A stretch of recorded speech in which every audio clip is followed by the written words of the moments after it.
Hello, my name's Gay and I run the barbecue department at Ruxy Manor. Today we're using a Weber Master Touch and we're going to be using the gourmet barbecue system using the Sear Grate. And I'm Stephen, barbecue specialist at Ruxy Manor, and we're going to be doing a summary surf and turf using some recipes inspired by Weber's cookbooks. We're using a chimney starter today to help light our coals. So we're using some lumpwood today because we're doing steak, so we want that as hot as possible. We're just putting in the lumpwood into our fuel baskets, putting the Sear Grate on.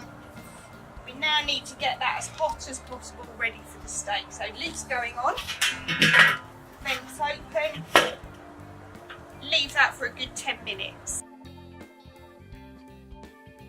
The Sear Grate is really hot now, steak's going on, and that's just going to take a few minutes. We're going to do that medium rare, lid on, leave it. Our steak's done, we're going to move it over and let it rest for a minute or so, and now we can move on to our prawns.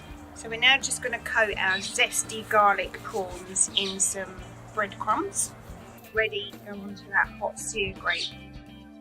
So now that our prawns are on, we're just going to cook them for 1 to 2 minutes on each side so the breadcrumbs go nice and crispy. As you can see, using our Master Touch, we've managed to put together a meal in a matter of minutes, making it perfect when you've got lots of hungry friends and family. Well, that's all from us today. Hope you enjoyed our quick video on how to get a summer surf and turf going on a charcoal barbecue.